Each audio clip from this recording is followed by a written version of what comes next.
Hello student. तो आज हम बायोकेमिस्ट्री में यूनिट 5 चालू करेंगे और यूनिट 5 में हम इसलिए चालू कर रहे हैं क्योंकि कोई भी मेटाबॉलिज्म पढ़ने से पहले उसमें यूज़ होने वाले एंजाइम्स के बारे में जानना बहुत ज़रूरी है। अगर हम डायरेक्ट मेटाबॉलिज्म पढ़ लेंगे तो हमको ये समझ में नहीं आएगा कि एंजाइम्स क्या होते हैं, उनका नेचर किस तरीके से है और उनमें क्या क्या पार्ट होते हैं, वो किस तरीके से बिहेव करते हैं एट द बायोलॉजिकल लेवल। तो इसको समझने के लिए सबसे पहले इसलिए यूनिट 1 के बाद हम सीधे आ गए हैं यूनिट 5 पे।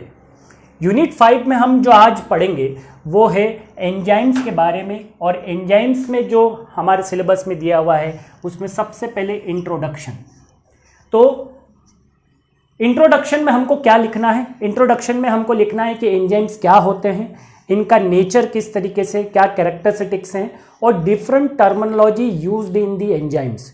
जब भी हम एंजाइम्स को पढ़ेंगे तो बहुत सारी टर्मिनोलॉजी यूज होंगी, जैसे कि को एंजाइम, को फैक्टर, सबस्ट्रेट, ठीक है, प्रोस्थेटिक ग्रुप। तो ये सब चीज़ें होती क्या हैं, इस चीज़ को समझने के लिए हम क्या यूज़ करेंगे, हम इस पूरे इंट्रोडक्शन में इस चीज़ को समझेंगे। तो सबसे पहले हम हिस्ट्री पे आ जाते हैं कि एंजाइम्स क्या हैं। तो एंजाइम्स को समझने, डिफाइन करने से पहले हम इसकी हिस्ट्री देखते हैं कि सबसे पहले 1878 में कुन्हे ने इस वर्ड को यूज किया था, एंजाइम वर्ड को। इसका मतलब होता था ईस्ट। ग्रीक में इस वर्ड का मतलब क्या है? ईस्ट। ईस्ट से क्यों लिया गया? Because it is first identified in the east. इसको सबसे पहले आइडेंटिफाई किया गया था ईस्ट में, और चूंकि ईस्ट से यह आइडेंटिफाई हुआ था इसलिए ग्रीक वर्ड में जो ईस्ट को बोला जाता है वो कहला जाता है एंजाइम। इसके बाद 1883 में 1883 में बुकर नाम के एक साइंटिस्ट ने इसको सबसे पहले एक्सट्रैक्ट भी करा कहाँ से? ईस्ट से। So this is the history of the enzymes. हम बहुत ज़्यादा हिस्ट्री में नहीं जाएंगे। क्यों? क्योंकि हिस्ट्री हमको नहीं पढ़नी है। हमको क्या पढ़ना है? हमको पढ़ना है इंट्रोडक्शन। तो सबसे पहले हम आ जाते हैं किस चीज़ पे, और ये चीज़ क्या है? सबसे पहली डेफिनेशन। डेफिनेशन ऑफ एंजाइम पे हम आते हैं। तो डेफिनेशन ऑफ एंजाइम को हम कैसे डिफाइन करेंगे, या हम ये बोलेंगे डिफाइन द एंजाइम्स। अगर आपको कहीं डिफाइन करना पड़े तो these are the bio catalyst. So they are the two terms, bio and the catalyst. It means they are available और found in the biological level. या हम बोले कि जो एंजाइम्स होते हैं वो किसी भी लिविंग सिस्टम में मिलते हैं, ठीक है। कैटलिस्ट का मतलब क्या है? कैटलिस्ट का मतलब एक ऐसे सब्सटेंस या केमिकल सब्सटेंस जो कि किसी भी रिएक्शन में इन्वॉल्व होते हैं और उस रिएक्शन की रेट ऑफ रिएक्शन, जिसको हम बोलते हैं स्पीड या वेलोसिटी, ठीक है, आप कुछ भी वर्ड ले लीजिए, स्पीड ले लीजिए, वेलोसिटी ले लीजिए, रेट ले लीजिए, rate of reaction, speed of reaction या वेलोसिटी ऑफ रिएक्शन को बढ़ाते या घटाते हो। यहां पे एंजाइम्स क्या करते हैं? यहां पे एंजाइम्स कभी भी रेट ऑफ रिएक्शन को घटाते नहीं है। Most of the enzymes are increasing the rate of reaction. ज्यादा अच्छे से और बहुत आसानी से बायोलॉजिकल लेवल पे कोई भी केमिकल रिएक्शन हो सके, इसलिए हम इसको कैटलिस्ट बोलते हैं। सो इन द अल्टीमेटली एंड में हमको जो मिलेगा वो इंटेक्ट मिल जाएगा। मतलब कैटलिस्ट एक ऐसे सब्सटेंस है जो किसी भी केमिकल रिएक्शन में इन्वॉल्व होते हैं, लेकिन उस रिएक्शन के कंप्लीट होने के बाद वो वापस से रीजनरेट हो जाते हैं और फिर से यूज हो जाते हैं। इसलिए एंजाइम्स जो हैं वो बार बार हमारे बॉडी में बहुत कम सिंथेसाइज होने पड़ते हैं। एक सेल में नंबर ऑफ केमिकल रिएक्शन होती है और उसमें number of thousands of the enzymes जो हैं वो यूटिलाइज होते हैं, ठीक है, सभी बायोकेमिकल रिएक्शंस में।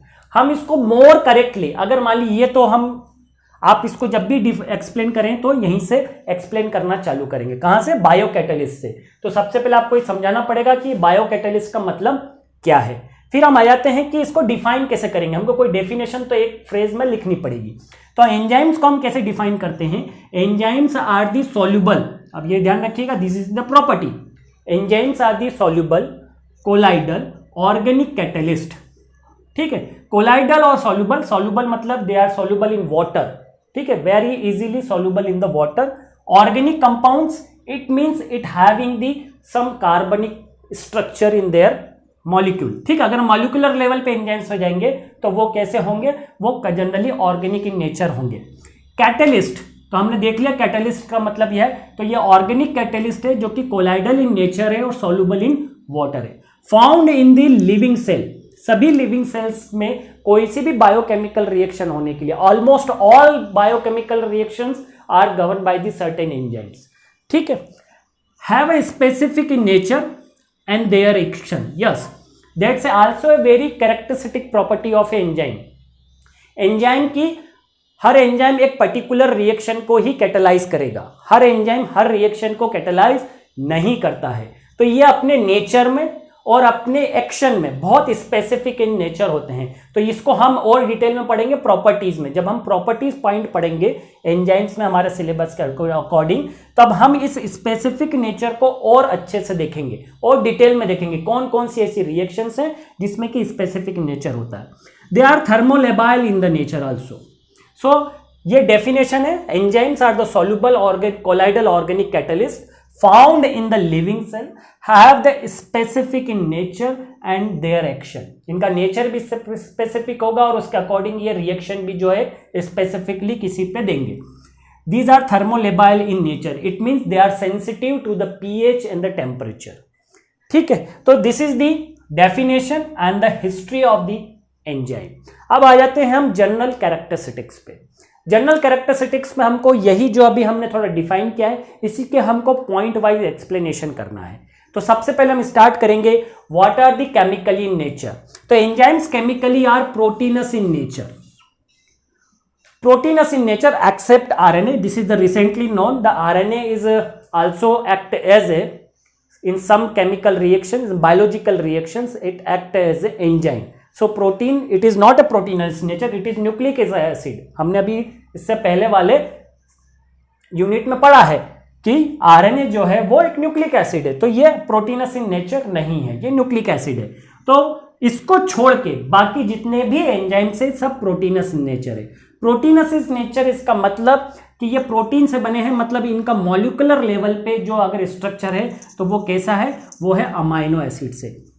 तो डिफरेंट अमाइनो एसिड्स जो हैं जब वो पॉलीमराइज होंगे तो वो प्रोटीन बनाएंगे और प्रोटीन के हिसाब से फिर उनके नए नए एंजाइम्स बनते जाएंगे, ठीक है। That's why the protein have the very essential functions in our body, ठीक है। तो एक्सेप्ट आरएनए को छोड़ के दे आर द प्रोटीनस नेचर। अगर ये प्रोटीनस नेचर है तो जो भी प्रॉपर्टीज जो है प्रोटीन से एसोसिएटेड होंगी वो सभी प्रॉपर्टीज ये भी शो करेंगे। तो प्रोटीन्स दे एग्जिबिट, हम इसको ऐसे लिख सकते हैं, have the proteins protein property.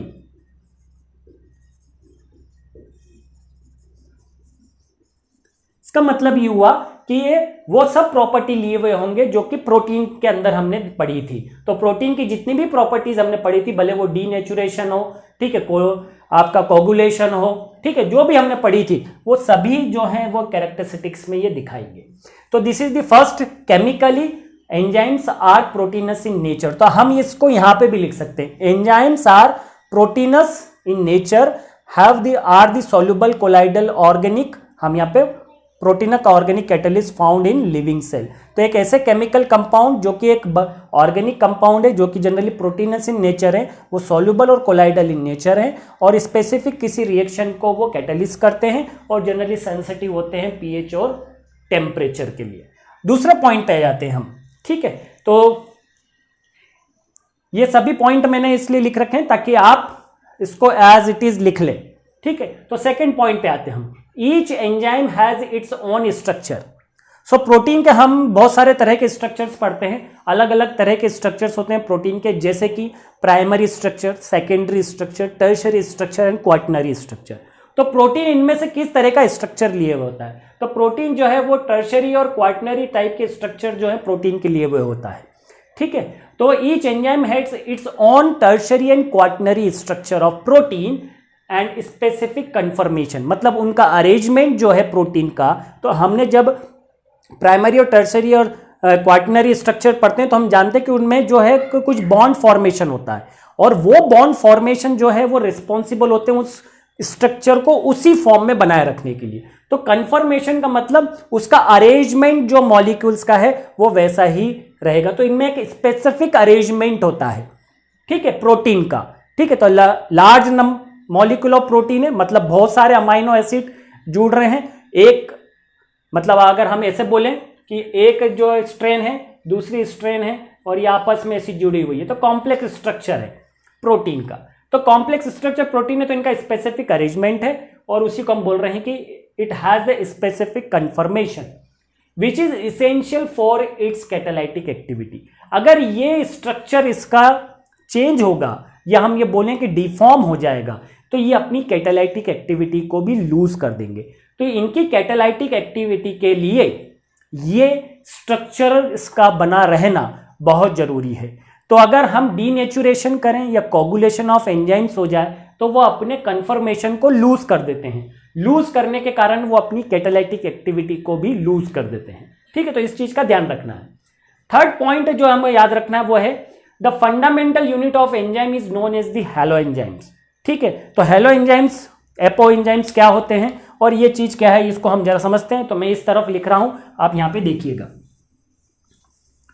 ठीक है, तो आप इसको मैं ये जो कंटेंट लिखा हुआ है इसे आप नोट डाउन जरूर कर लीजिए, मैं आपको इसको समझा देता हूं। देखिए, fundamental unit of enzyme known as the holo enzyme which is made up of the apo enzyme, the proteinous part and the non proteinous part which is known as the cofactor और coenzyme. यही fundamental जो है बहुत confusing हो जाते हैं sometimes. ठीक है, तो ये कैसा है एक्चुअली आप ये मानिए कि जो भी वर्किंग एंजाइम है,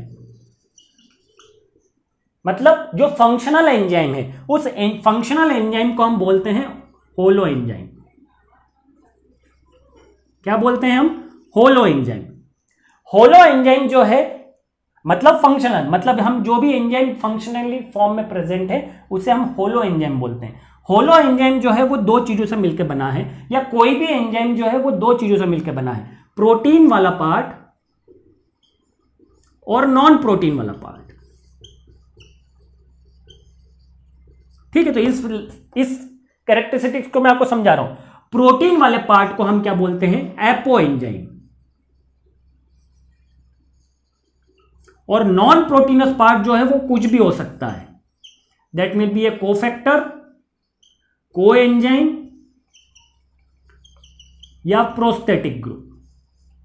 अब ये क्या होते हैं इनको हम अच्छे से डिटेल में समझेंगे नेक्स्ट किसी में, इसके बाद आपको इसमें समझाऊंगा। तो हम जो फंक्शनल एंजाइम है उसे क्या बोलते हैं? Holo enzyme. अगर इनमें से हम प्रोटीन वाला पार्ट अलग कर देंगे तो होलो एंजाइम अपनी एक्टिविटी शो कर देगा, नॉन प्रोटीनस पार्ट अलग कर देंगे तो भी एंजाइम अपनी कैटालाइटिक एक्टिविटी को नहीं दे पाएगा। तो दोनों ही चीजें एक साथ एक प्रॉपर स्ट्रक्चरल फॉर्म में होना जरूरी है जिससे कि एंजाइम जो है वो अपनी कैटालाइटिक एक्टिविटी को दे सके। तो यहां पे हमने यही लिखा है। ठीक है, the fundamental unit of the enzyme is known as the holo enzyme which is made up of the apo enzyme, मतलब कि प्रोटीन वाला part, and non proteinous part में भी cofactor and coenzyme. They are amphoteric in nature. तो जैसे कि हमने protein की प्रॉपर्टीज में भी पढ़ा था या अमाइनो एसिड की प्रॉपर्टीज में भी पढ़ा था कि protein and amino acids are both are the amphoteric in nature. Amphoteric in nature मतलब both behave as a acid and basis. ठीक है, तो ये भी न्यूट्रल होता है, इसमें दोनों ग्रुप्स होते हैं जो कि अमाइनो एसिड से बना हुआ है, तो इसकी में भी एक टर्मिनल बॉडी होगी। ठीक है, टर्मिनल ग्रुप हमने अमाइनो एसिड्स में पढ़े तो दो तरीके के होते हैं, C terminal and N terminal. N terminal जो है वो हमेशा हमारे लेफ्ट हैंड साइड होता है। लेफ्ट हैंड साइड मतलब उसमें अमाइनो ग्रुप NH2 ग्रुप होगा, और राइट हैंड साइड पे हमेशा सी टर्मिनल होगा, मतलब उस पर COOH group of amino acid होगा।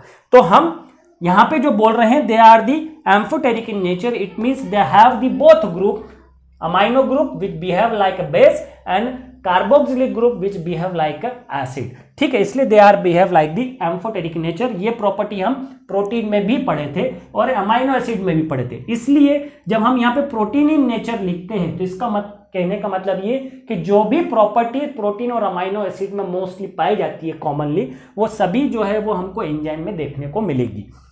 Fifth point, they are sensitive to the pH and the temperature. Very good. हम ये देखते हैं कि हमारी बॉडी में भी हर एंजाइम जो है वो स्पेसिफिक जगह पाया जाता है। जैसे स्टमक में अलग तरह के एंजाइम्स होते हैं, इंटेस्टाइन में अलग तरह के एंजाइम्स होते हैं, ठीक है, लीवर में अलग होंगे, हार्ट में अलग होंगे। तो ये सब ऐसा क्यों होता है? क्योंकि they are very sensitive to the pH and temperature. हर एंजाइम अलग अलग pH पे, अलग अलग इन्वायरमेंट में, अपने एक स्पेसिफिक इन्वायरमेंट में ही काम करता है। अगर उसको उस इन्वायरमेंट से हटा लिया जाएगा या उस इन्वायरमेंट में बदलाव होगा तो वो इनएक्टिव हो जाएगा। वो इनएक्टिव हो जाएगा तो क्या होगा, हमारे बायोकेमिकल रिएक्शंस जो हैं या प्रोसेस जो हैं वो डिस्टर्ब होंगे। वो डिस्टर्ब होंगी तो इसके कारण हम पैथोलॉजिकल कंडीशन में चले जाएंगे। ठीक है, तो वो बायोकेमिकल रिएक्शंस जो हैं या केमिकल रिएक्शन जो है वो फिजियोलॉजी को फिर गवर्न करती है, इसलिए ये कोई भी चीजें नहीं होना चाहिए। तो हमारा फिफ्थ कितने पॉइंट हो गए, अब यहां पे देखिए प्रोटीन इन नेचर है, स्पेसिफिक उसका स्ट्रक्चर है और उसकी कैटालिटिक एक्टिविटी के लिए वो बहुत जरूरी है। Fundamentally it is made up of the holo enzyme जिसको हम वर्किंग एंजाइम बोलते हैं, और ये जो है वो दो पार्ट से बना होता है, एक प्रोटीन और एक नॉन प्रोटीन। प्रोटीन वाले पार्ट को हम बोलते हैं एपो एंजाइम और नॉन प्रोटीन वाले पार्ट को हम इसमें कुछ भी हो सकता है, तीनों भी हो सकते हैं, प्रोस्थेटिक ग्रुप, कोफैक्टर या को एंजाइम। इसको हम डिटेल में फिर से देखेंगे, कोफैक्टर, को एंजाइम, प्रोस्थेटिक ग्रुप क्या होते हैं। They are the amphoteric in nature and sensitive to the pH and the temperature. If their pH and temperature is vary तो they may become inactive in nature। अगर इसको temperature और pH दोनों change होगा तो ये इनएक्टिव भी हो सकते हैं। इसमें एक पॉइंट और है जो हम अभी और देख लेते हैं। तो जो 6th नंबर का पॉइंट बचा है वो क्या है कि proteins are precipitate by the some precipitating agent. ठीक है, तो यहां पे मैंने जो PPTD लिखा है इसका मतलब क्या है, प्रेसिपिटेटेड। ठीक है, PPT, तो दे आर प्रेसिपिटेटेड मतलब enzymes are can be precipitated by the precipitating agents used for the protein. तो जैसे कि हमने प्रोटीन्स के नेचर में कुछ प्रेसिपिटेटिंग एजेंट्स पढ़े थे, different types of techniques of precipitating पढ़ी थी। ठीक है, तो जैसे कि अल्कोहल डिहाइड्रेटिंग एजेंट होता है तो ये प्रेसिपिटेट करता है, अमोनियम सल्फेट जो है वो यूज होता है, अल्कोलॉइडल, डिफरेंट अल्कोलॉइडल एजेंट्स पढ़े थे। ठीक है, हमने मेटल आयंस पढ़े थे। ठीक है, अलग अलग तरह के हमने ऑर्गेनिक मॉलिक्यूल्स पढ़े थे जो कि प्रोटीन को प्रेसिपिटेट करते हैं। तो ऐसे जो भी प्रेसिपिटेटिंग एजेंट हैं जो कि प्रोटीन को प्रेसिपिटेट करते हैं वही एंजाइम्स को भी क्या करेंगे, प्रेसिपिटेट करेंगे, और इन प्रेसिपिटेटिंग एजेंट्स को ही हम यहाँ पे मेंशन कर सकते हैं। तो आप वहां से भी जो हमने वहां पे लिखे थे आप उसे भी यहाँ पे इलेबरेट करके लिख सकते हैं या फिर आप इसको इन शॉर्ट कर सकते हैं। तो they are the 6 characteristics properties of the enzymes. पहला, दे आर प्रोटीनस नेचर। दूसरा, they have the specific in conformation या स्ट्रक्चर। अगर इसको चेंज करेंगे तो ये अपनी कैटालाइटिक एक्टिविटी को लूज कर देंगे। दूसरा कि ये जनरली दो पार्ट से बने होते हैं, एक प्रोटीन एक नॉन प्रोटीन। तो प्रोटीन पार्ट को apo enzyme, non protein part को कोफैक्टर, को एंजाइम या प्रोस्थेटिक ग्रुप। चौथा क्या है, एम्फोटेरिक इन नेचर।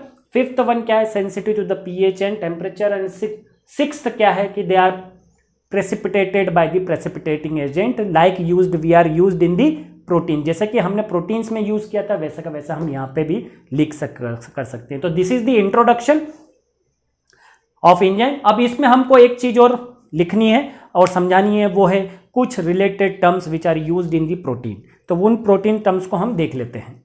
चलिए, तो अब हम देख लेते हैं कुछ रिलेटेड टर्म्स जो कि हमको इंट्रोडक्शन में समझना जरूरी है। इंट्रोडक्शन ऑफ एंजाइम में हमको ये चीज़ क्यों समझना जरूरी है, क्योंकि जब हम फर्दर एंजाइम्स पढ़ेंगे तो यही टर्म्स जो हैं वो बार बार आएंगी। ठीक है, तो हम कोई सी भी बुक से पढ़ें, कोई से भी मैटर से पढ़ें, तो हमको ये टर्म्स जो हैं वो क्लियर होना चाहिए। तो इसमें पहली जो टर्म है वो क्या है, वो है जाइमेज। जाइमेज वर्ड कब यूज़ करेंगे हम, जाइमेज वर्ड हम तब यूज़ करेंगे जब ऐसे एंजाइम्स जो कि एक्स्ट्रा सेलुलरली सिक्रेट होते हों and which are secreted in ready for action form. मतलब जो एंजाइम सिक्रेट हुआ वो डायरेक्टली अवेलेबल है हमारे एक्शन के लिए या किसी भी कैटालाइटिक या बायोलॉजिकल रिएक्शन के एक्शन के लिए। तो हम इसको ये बोल रहे हैं कि वो रेडी टू यूज है। ठीक है, एकदम रेडी टू फॉर एक्शन है। तो ऐसे एंजाइम्स को हम क्या बोलते हैं, जाइमेज एंजाइम बोलते हैं। एग्जाम्पल कैसा है, जैसे कि अमाइलेज इन सलाइवा।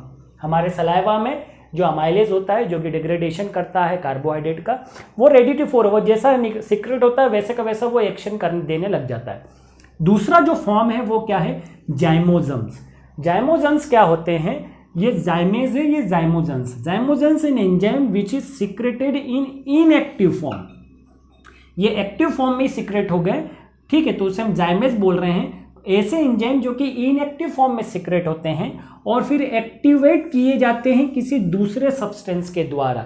ऐसे एंजाइम्स को हम क्या बोलते हैं, जाइमोजम्स बोलते हैं। फॉर एग्जांपल जैसे कि ट्रिप्सिनोजेन, तो ये ट्रिप्सिन में कन्वर्ट होता है, प्रोथ्रोम्बिन जो है वो थ्रोम्बिन में कन्वर्ट होता है, तो दीज आर दी जाइमोजन्स हैं और ये जाइमेज हैं, ठीक है, ये जाइमेज है, ये रेडी फॉर द एक्शन है, लेकिन ये डायरेक्टली ऐसे सीक्रेट नहीं हुए इसलिए हम इसे जाइमेज नहीं बोल सकते। अगर ये डायरेक्टली ट्रिप्सिन फॉर्म में सीक्रेट होता या थ्रोम्बिन फॉर्म में सीक्रेट होता तो हम इसको वैसा बोलते। ये इसके इनएक्टिव फॉर्म में सीक्रेट हुआ और उसके बाद फिर ये बॉडी में एक्टिवेट किया गया, ठीक है। तो they are the two terms, zymase and the zymogens. Now come to the next term that is substrate. ये आपको पूरे उसमें पढ़ने को मिलेगा, जब तक आप एंजाइम्स पढ़ेंगे तब तक आपको सबस्ट्रेट पढ़ने को मिलेगा, या जहां जहां आप एंजाइम्स पढ़ेंगे वहां पे सबस्ट्रेट वर्ड का यूज करना पड़ेगा आपको। तो सबस्ट्रेट क्या है? The substance on which an enzyme act, वो चीज जिसपे कि एंजाइम अपना वर्क कर रहा है वही सबस्ट्रेट कहलाएगा। फॉर एग्जाम्पल, जैसे मैंने यहां पे एक एग्जाम्पल दिया है कि जो माल्टोज है वो सबस्ट्रेट की तरह वर्क करेगा, किसके लिए? माल्टेज एंजाइम के लिए। तो माल्टोज जो है उस पे माल्टेज जो है वो क्या करेगा? एक्ट करेगा और उसे ग्लूकोज और अदर कंपाउंड्स में कन्वर्ट कर देगा। तो ये माल्टेज के लिए ये माल्टोज जो है वो किस तरह वर्क कर रहा है? इट एज ए सबस्ट्रेट, ये सबस्ट्रेट की तरह वर्क कर रहा है। और इस सबस्ट्रेट नहीं होगा तो किसी भी एंजाइम की कैटालाइटिक एक्टिविटी के लिए उसको कोई ना कोई एक दूसरा सबस्ट्रेट चाहिए। मतलब हम ये बोले कि जो हमारे रिएक्टेंट है किसी भी केमिकल रिएक्शन में, उसमें से ही कोई एक सबस्ट्रेट होगा, या दोनों या सभी जितने भी रिएक्टेंट्स होते हैं वो किसी भी एंजाइम के लिए सबस्ट्रेट के लिए वर्क करते हैं। इनमें और भी टर्म है जो हम अभी और देख लेते हैं। चलिए, तो जो और दूसरी टर्म जो बच गई हैं उसमें अब इम्पॉर्टेंट टर्म्स हैं ये।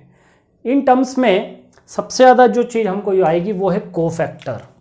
कोफैक्टर क्या है और इसका मतलब क्या है? तो हमने अभी जब इंट्रोडक्शन पढ़ा था और उसमें जब हमने कैरेक्टरिस्टिक्स पढ़े थे तो हमने ये पढ़ा था कि होलो एंजाइम क्या होता है? एक वर्किंग एंजाइम है, ठीक है, या हम इसको बोले कि एक्टिव एंजाइम है। जो एंजाइम वर्किंग कंडीशन में होगा उसको हम होलो एंजाइम बोलेंगे। होलो एंजाइम जो है वो दो चीजों से मिलकर बना हुआ है। एक है एपोप्रो एंजाइम, मतलब जो प्रोटीनस पार्ट है, एक है एपो एंजाइम जो कि प्रोटीनस पार्ट है, प्रोटीनस पार्ट मतलब जो प्रोटीन से बना हुआ है, और दूसरा जो है वो नॉन प्रोटीनस पार्ट। तो कोफैक्टर क्या है? कोफैक्टर यही नॉन प्रोटीनस पार्ट है।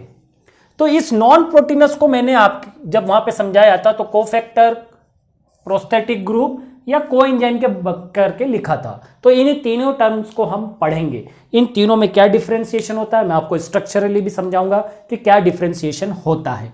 चलिए, तो प्रोटीन क्या है, कोफैक्टर क्या है? कोफैक्टर एक नॉन प्रोटीनस केमिकल कंपाउंड है, ठीक है, non proteins chemical compound which is required for the catalytic activity of any enzyme.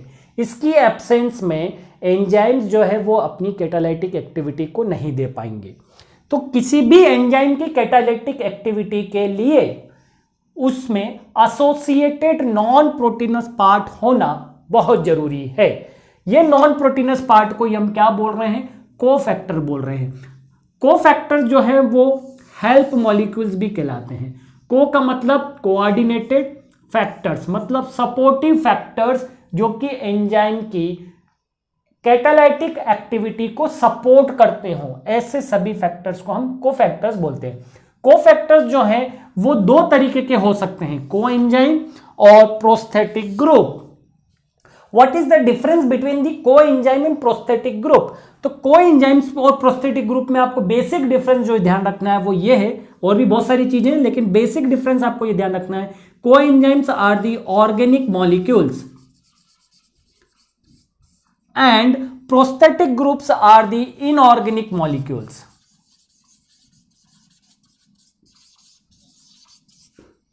ठीक है, तो coenzymes are the organic molecules and prosthetic groups are the inorganic molecules.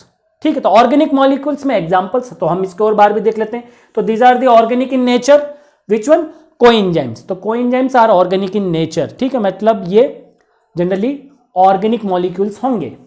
Loosely bond to the active site, अब ये भी बात ध्यान रखना है हमेशा, कोएंजाइम्स आर लूजली बॉन्डेड होते हैं, it means they can be easily remove, तो हमने यहां पे लिखा हुआ भी है they can be easily removed.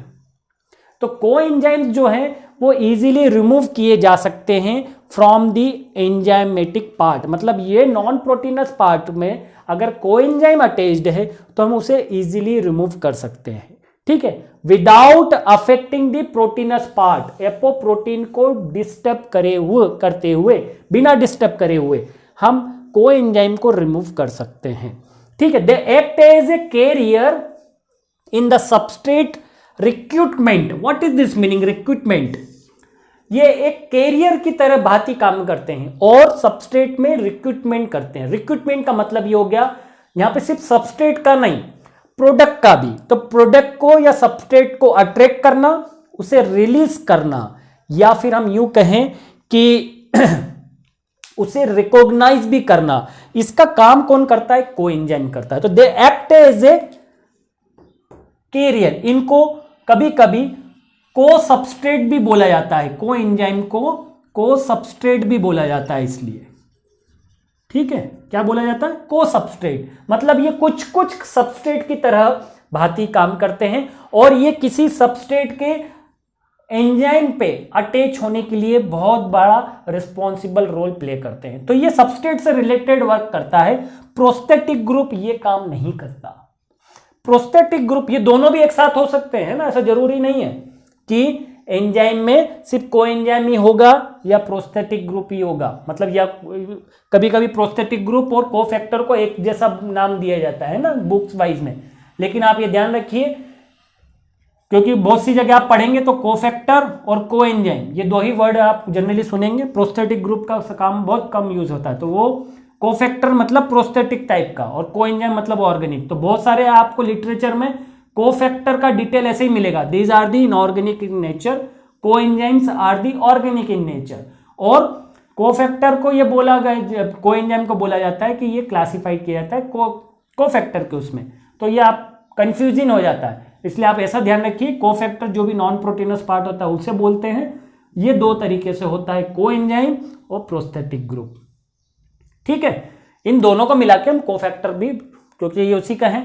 तो अब ये को सबस्ट्रेट के क्या काम करता है? तो सबस्ट्रेट के प्रोडक्ट के अटैचमेंट, उसके रिमूवल और उसके रिकॉग्नाइजेशन का काम जो करता है किसी भी एक्टिव साइट पे, या हम बोलें कि सबस्ट्रेट साइट पे, तो वो कोएंजाइम करता है, ठीक है। तो एग्जांपल क्या क्या है? विटामिन बी कॉम्प्लेक्स, जितने भी विटामिन बी कॉम्प्लेक्स में आप जानते हैं, ठीक है, साइनोकोबैलामाइन, थायामाइन, राइबोफ्लोविन, पायरिडॉक्सिल, ठीक है, नियासिन, बायोटीन, ठीक है, वो सब इसी में आ जाते हैं। कोएंजाइम में बायोटीन, ठीक, ये सब जो है वो किस तरीके से कोएंजाइम की तरह वर्क करता है। तो हमारे सिलेबस में लास्ट में जो है ये लिखा हुआ है कोएंजाइम्स, ठीक है, लास्ट पॉइंट है इस एंजाइम के चैप्टर का या एंजाइम यूनिट का जो है लास्ट में कोएंजाइम लिखा हुआ है। तो हम इसको डिटेल में फिर से पढ़ते हैं, उसमें सभी इस तरह के कंपाउंड्स के बारे में हम पढ़ेंगे। तो they are loosely bonded.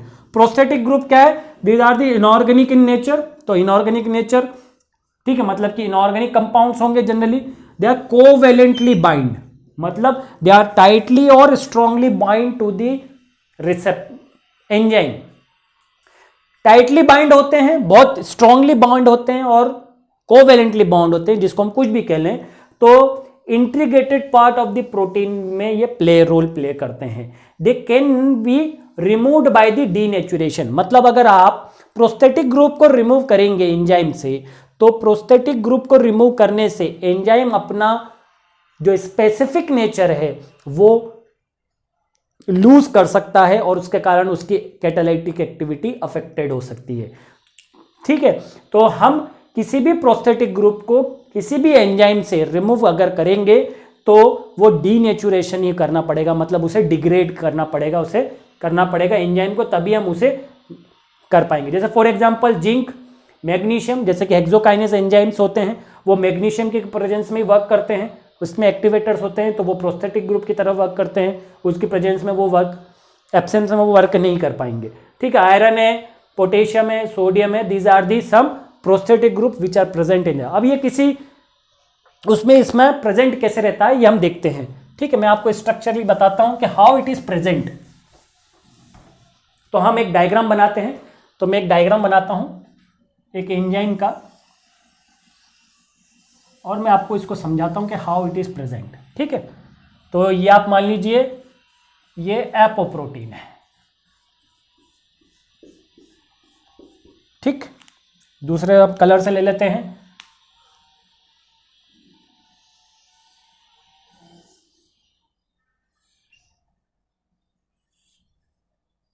This part जो हम देख रहे हैं ये कोएंजाइम है।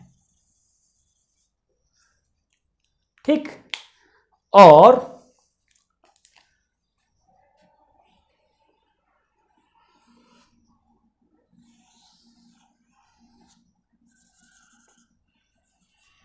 ये जो पार्ट है दैट इज कोफैक्टर, ये हम प्रोस्थेटिक ग्रुप बोल सकते हैं।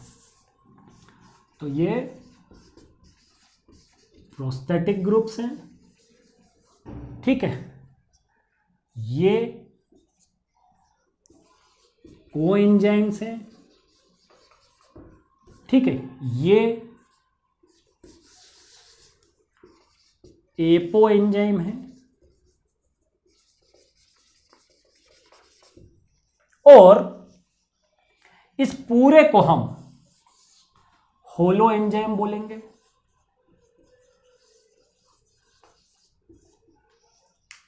अब ये कौन सी चीज कहलाएगी? यहां पे एक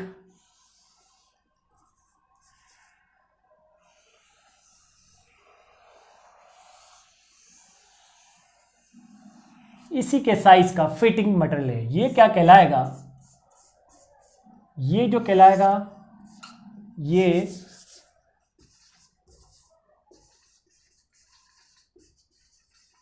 सबस्ट्रेट साइट कहलाएगी, और ये सबस्ट्रेट कहलाएगा। ठीक है, तो मैं जरा देख लेता हूं कि ये डायग्राम आपको ढंग से दिख रहा है या नहीं दिख रहा है स्क्रीन पे। ठीक है, ये क्लियर दिख रहा है एकदम।